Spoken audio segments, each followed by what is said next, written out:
Welcome, welcome, one and all, to the Book and Banter Society. My name is Lisa, and I am your host. And boy, oh boy, how can I describe this movie? You'll just have to join me. This is Blackenstein, rated R, 1973, with a running time of 1 hour and 27 minutes. Before we get started, I have to say thank you. Thank you so much, whether you're a regular listener or you're new. I appreciate your time because I know it is very valuable. And please don't forget to like, subscribe, and hit that notification button. And believe it or not, I have a book. It is called The Creeping Things and Other Tales of Madness and Mayhem. So go ahead and check it out. You can find it on Amazon, Barnes and Noble, Lulu, and just all over the universe.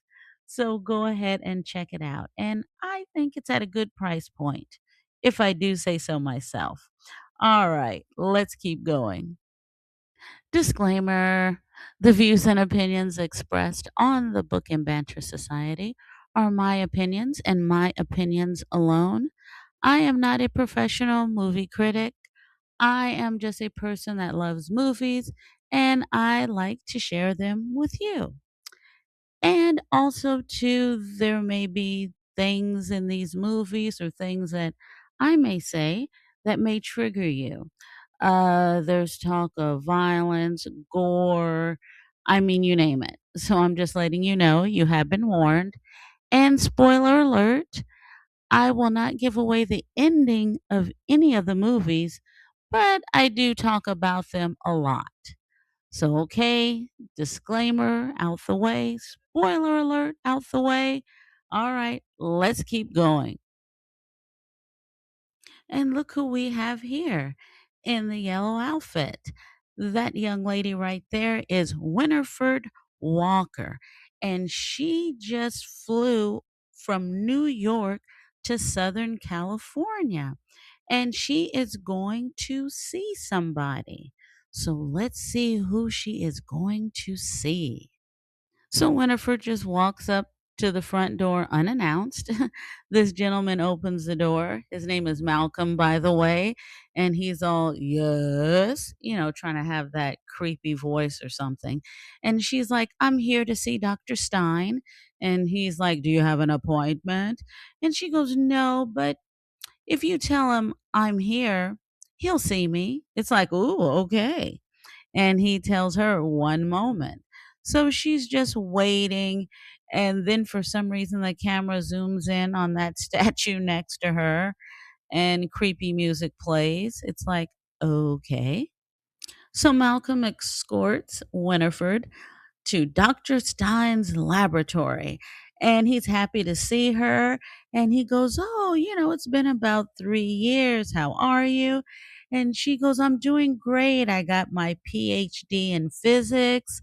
And I never forgot you. You were one of my favorite professors. And he goes, oh, I'm glad to hear it. And he goes, so what can I do for you? And she goes, well, she says, I flew out here to California. Actually, I have moved out here to California because my fiance, he was seriously injured in Vietnam. A landmine blew up from up under him. It's like, oh no. And Dr. Stein is like, oh no, sorry to hear that. And she says, yes. So he was transferred to the VA hospital out here in California. So that's why I'm here. So I need to help him any way I can. Okay, I know what you're thinking. Why are they eating at this big long table and why is it dark? The question is, I don't know. I don't know the answer to that question. Anyway, they're having a little dialogue, and basically, she kind of like bogarts her way into the house, meaning she's already asked the doctor, hey, you know, is there any way I can stay with you, to be your assistant? Because you did win the Nobel Peace Prize, and I would love to work with you. And not only that, maybe you can help my fiance with his injuries." And so the doctor goes, "Oh, okay. So what kind of injuries does your fiance have?" And she's kind of like, "Well, they're gonna fly him out to the VA hospital tomorrow. I'd rather not say right now, but, maybe we can see him tomorrow." And the doctor's like, "Okay." But it's kinda like, why is Winifred being so secretive about her fiancé's injuries?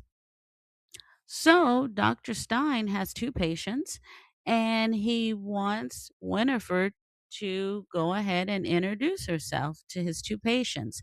And notice Malcolm is there as well. So I guess Malcolm is like the butler, the assistant, he's everything. So anyway, first patient is Eleanor. Now, Dr. Stein says Eleanor is actually in her 90s. It's like, okay, really? But the reason why Eleanor doesn't look like she's in her 90s is because Dr. Stein gives her regular injections of one of his serums. However, if she does not get these regular injections, Dr. Stein says she will regress and look like she's in her 90s or older. It's like, ooh, older. It's like, ooh, I don't think I want to see Eleanor looking like that. And look at Malcolm. Ooh, who is he looking at like that? Is he looking at Dr. Stein, Eleanor? Nope. Looks like he has eyes for Winifred. Whoa, and isn't she lucky? Now we're going to meet his second patient, and this is Bruno.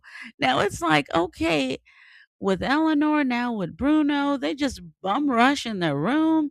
I mean, wonder if Bruno was nude or something, right? They come in unannounced. I don't even think they knocked on the door. It's like, okay. So anyway, Dr. Stein introduces Bruno to Winifred. And then, gosh, no privacy. Dr. Stein just raises Bruno's bed covers. Wow, and look what we see. We see Bruno's leg. Dr. Stein says he grafted his leg back on by using some kind of laser beam fusion or something like that. And it's like, wow, very interesting stuff. Then he uncovers the other leg, and look at that, some kinda animal pattern on his leg, and look at Winifred, she's like, "Damn, what the F?" But she's supposed to be a doctor, right? She's not supposed to, you know what I mean? Poor Bruno, it's like, "God, you're telling her my leg was put back together, now I got this little tiger, leopard, something print on my other leg, and she's freaked out." And the doctor is like, "Yeah, his leg looks like this because of a result of some kind of unsolved RNA injection." So basically, Dr. Stein is just playing with these people, okay? he's he's fiddling around with Eleanor's body, with Bruno. I mean, oh my. And once again, Malcolm is looking at somebody. Who is he looking at? Hmm. Would it be Bruno, the doctor? Nope. Looks like Winifred wins again. Wow. Isn't she a lucky, lucky woman? All right. Well, it's the next day, and the doctor and Winifred, they are on their way to the VA hospital. And that's when the doctor brings up, well, you kind of never told me the injuries that your fiance has. Then that's when she drops the bomb on him. Well, my fiance, he doesn't have any arms or legs. It's like, seriously, you could have told him that yesterday. So at least he could get his mind ready for that. It's like, how can he help this guy that doesn't have any arms or legs? It's like, whoosh. We'll see. Oh, oh, oh. And here is Eddie. Oh, look at Eddie laying down. Boy, he looks sad, doesn't he? And look at that crazy looking guy up there. That is actually a hospital worker. He's in the room with Eddie, and Eddie's like, "Oh, I want some ice cream." And the guy's like, "What?" And Eddie goes, "I want some ice cream." And the guy's like, "What? You think this is a hospital or something? There's no ice cream here." And Eddie goes, "Oh, but my throat is dry." And then the guy is so mean. He goes, "Well, why don't you walk over there and get you a cool glass of water?" I'm like, "Oh, that is so freaking mean." And then the guy just goes off on Eddie. He's like, "Oh my God, look at you laying there like a creep." It's like a creep. He goes, "Look at you laying there like a creep. You look ridiculous looking up at me with those sad eyes." He's like, "Why did you even go to the war anyway? Oh, what? You thought you were going to do something patriotic? Well, you know what? It was all a scam. It was a scam. And now look at you. Now my tax money has to pay for you laying in that bed. My friend's taxes has to pay for you." It's like, "Oh my God." Then he was like, "Yeah, I was going to go to war. I was in good shape, nice body, but something was wrong with my heart." It's like, whoa, my God. And poor Eddie, there's nothing he can do. And this guy is going on and on and on.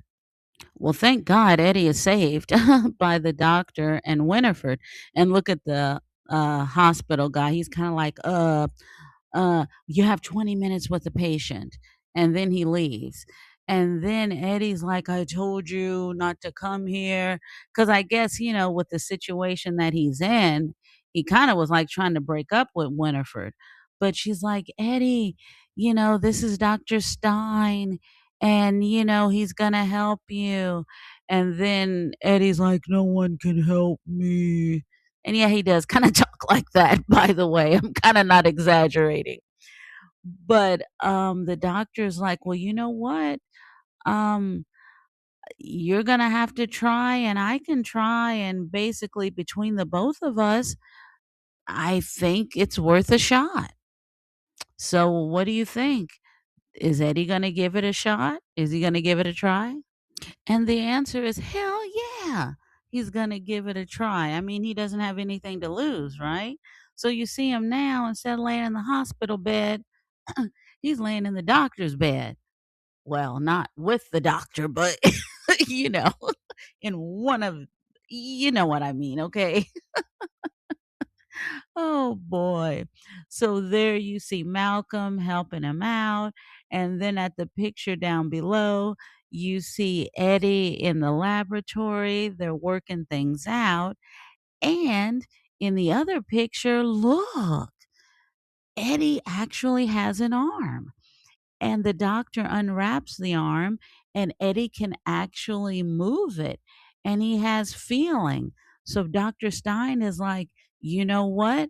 I believe Eddie is going to make a full recovery, and it is going to be very, very quick."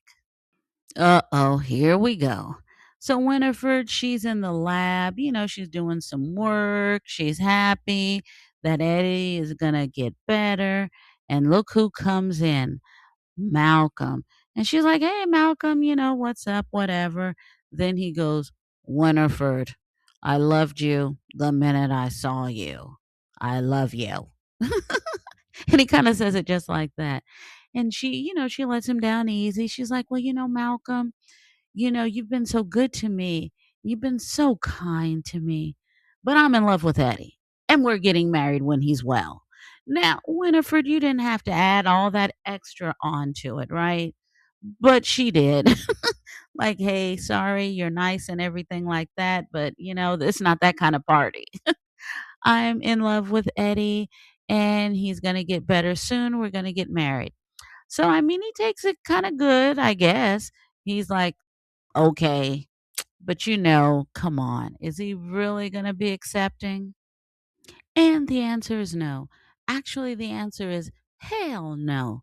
Look at Malcolm. Do you know what Malcolm is doing? Malcolm is mixing and matching all of the serums. Ooh, and look at that second picture with the little evil smile on his face. So he mixes up all the serums and potions and everything like that. Wow. And at the bottom picture, you see the doctor. He is doing the finishing touches on Eddie, using the serums and potions that are all messed up. Oh man. And look at Eddie. Eddie's like, I don't feel so good. And to be honest, Eddie, you don't look so good. Oh god. Actually, he looks like this actor. I'm not going to say the actor's name because I just said Eddie doesn't look so good. But you'll have to put it in the chat if you can guess what actor that I am thinking about. But anyway, poor Eddie, he's like, I do not feel good at all. Oh my God. Now look, they check Eddie. Look, his hands are getting hairy. Oh my God. And look at his brow. He's becoming like, I don't know what you would say, prehistoric looking. This is not good. So guess what? So looking like that, Dr. Stein is like, well, I think we need to put Eddie in another room. But look at this room, you guys. Does this look like a room? This looks like a freaking jail cell, right? That does not look like another room. I mean, look, it looks like a dungeon.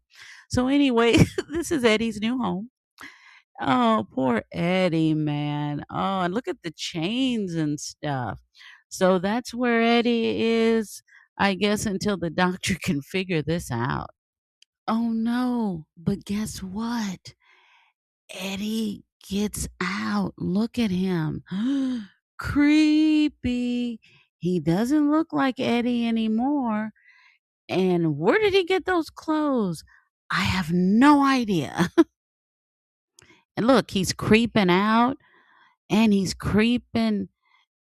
Look, oh my God, look at his shadow. He's creeping in the laboratory. What is he doing? Woo! Look at Eddie Jesus Christos, man.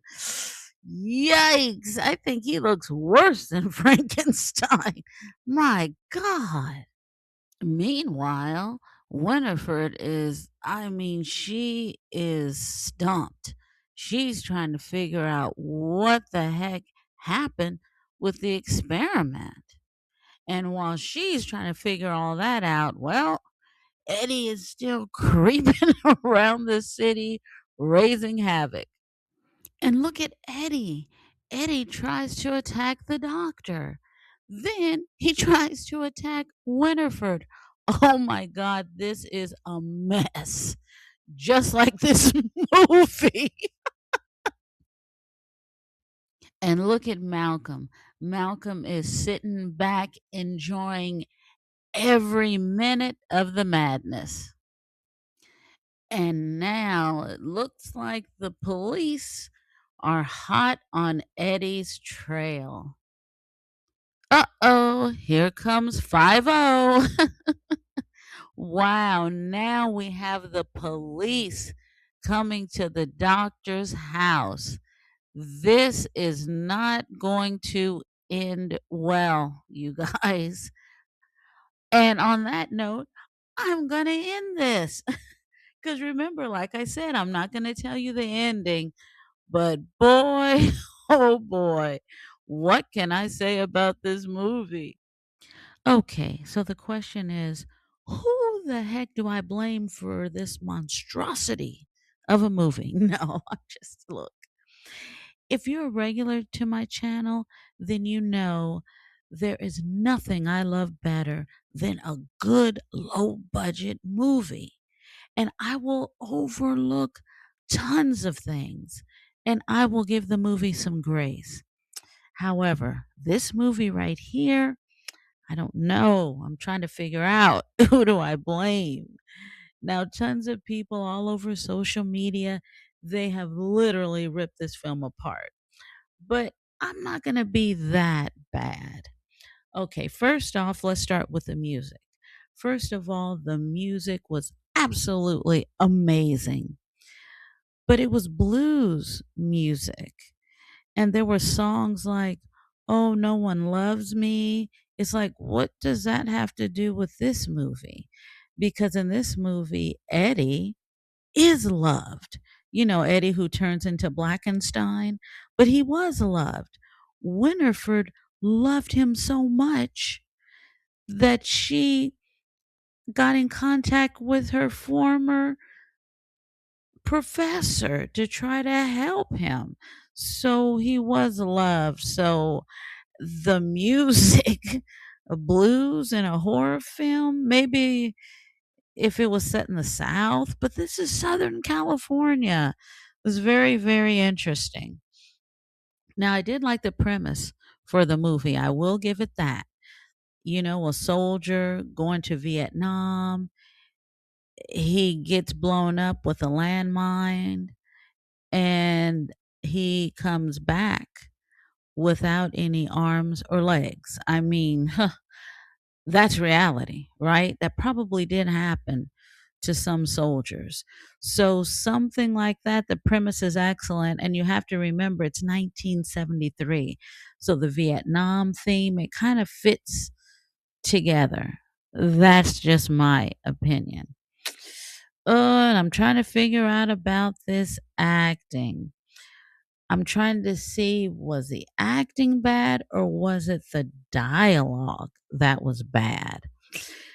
I'm going to say maybe the acting, because even with dialogue, if the dialogue is bad, you can kind of maybe act your way through it, maybe add little bits and pieces to it, maybe improvise a little bit, especially since this is a low budget movie. I'm going to assume maybe you're allowed to improvise a little more. I don't know, but oy, oy, oy. And the props and the special effects. Ay, let's take a look. All right, look at the statue up at the top. In the beginning of the movie, creepy music plays and the camera zooms in on the statue. So you're thinking, oh, maybe the statue will come up in the future. What's going on? Why is this statue creepy? I mean, this movie is set in Southern California, 1973. Maybe if the movie was set in the Midwest or something like that, maybe the statue would be creepy. Southern California, no. And oh, and the doctor's laboratory. Oh, it looks like Sesame Street. Oh, I hate to say that, but it looks like it's a cool kids show. I think maybe if the movie were in black and white, that it would have really looked better. And I read too on the internet, don't know if this is true or not, but these were the same props used in the original 1931 version of Frankenstein. So you guys will have to tell me if that is true or not. But I mean, a lot of things look better in black and white, but in color, oh, it didn't look so great. And these windows, oh, anytime they wanted to change the mood or change the scene, the camera would cut to like this tower, and then the lights would flicker like, ooh, scary stuff like lightning or something. It's like, I'm really not scared or anything, right? It's like, okay. And this damn long table, it's like they're eating in the dark. This table is long. I didn't quite understand why. I don't know. Maybe to add to the creepiness of it, but the doctor really wasn't creepy. So I don't understand the creepy table. Uh-oh, and look at Blackenstein. It looks like he's ready for takeoff, right? This is flight 1234. Welcome to the Blackenstein Airlines. Ready for takeoff. Oh my god. And first off, what was so weird is when he turned into Blackenstein, why is he wearing the same outfit from 1931? I mean, come on. I serious, and it fit perfect. It's like, okay, whatever. I guess you have to ignore that. And then he just has his arms out and it's like whatever, right? It's like, okay, whatever. And on a side note, in the middle of the movie, you're in this club, right? And this guy is telling this joke, which is fine, but the joke was kind of long. And it's like, so what was the purpose of this even being in the movie? I mean, it was a great joke and everything. I mean, and this guy is interesting. It's like, wow, who is this guy? But it was like, uh, it was a little too long to be in a Blackenstein movie, a horror movie, I guess. It's like, oh, okay. And those pictures of those 3 guys down there, I just thought they looked cool. They were in the club. And this lady right here, oh, she was singing the blues and she did a heck of a job. So this right here were the positives about the movie. Another positive is that painting right there. Look at that. I'm going to have to Google Lens that. And look at, those swords hanging, from the wall. I mean, look at that. Loved it with the wood. Oh, man. Very, very nice touch. Let's give a shout out to the director, William A. Levy. And the writer was Frank R. Salatry. Now, this is very interesting. Unfortunately, Frank, how can I say this? In July of 1982, some of his friends were a little concerned because they hadn't heard from him in a few days. So when the police went to his house in the Hollywood Hills, that's where they found him. And it looks like someone, well, let's just say, took him out. And to this day, his murder is unsolved. It's like, "Oh my goodness," and that was back in 1982. And the interesting thing about Frank was that he was actually a criminal lawyer. So very interesting, and I guess, he would dabble into the world of entertainment. But yeah, his murder to this day has been unsolved. Even though I said the acting wasn't that great, I do wanna give a shout out to 2 of the actors in the movie. The first one, John Hart, who played Doctor Stein. Now, John Hart was born, I think, back in 1917. So when this movie came out in 1973, I believe he had already been acting, off and on for, like, over 30 years. And he had briefly stopped acting, because he served in World War II. Then after World War II, I think he may have had a hard time finding acting gigs and stuff like that. However, Clayton Moore, who starred on the hit show The Lone Ranger back in the day, I guess he was having some kind of dispute with the show. So John Hart filled in for 52 episodes. And John also had bit parts in westerns and things of that nature. And well, John is no longer with us, but gosh, I believe he lived to be 91 or 92 years old. I believe he passed away in 2009. So yeah, he made it to the 21st century. And if you look at the pictures, hey, John wasn't bad looking. Even when he became a senior citizen, it's like, John, give me a call, 777-9311. Oh God, I'm crazy. And we have to give a shout out to Andrea. Yes, yes, yes. Now, Andrea also was a part of, I don't know if you would say, the golden age of Hollywood. I don't know what you would say, but also too, when this movie came out in 1973, she had already been acting for quite some time. So she had some acting skills on. And just like John, she made it to the 21st century, you guys. She lived to be, I believe, 84 years old, and she passed away, unfortunately. I want to say in 2011. So it's like, man. So there you have it. Andrea King. Well, you guys, thank you so much, as always, for watching my review. I appreciate it. And I had a really good time with this movie right here. I really did. So thank you so much for watching. And I'm going to leave you with this quote from John Hart. This might sum up this movie. And here's what he says: I had big parts in lousy movies and lousy parts in big movies. I never made a lot of money, but it sure was fun. So, you know what? Maybe that's when we think of this movie, Blackenstein. I think maybe we have to look at it the same way John looked at some of his acting work. All right, you guys, I think I've talked enough. You guys take care, have a good one, and I'll see you next time. Bye.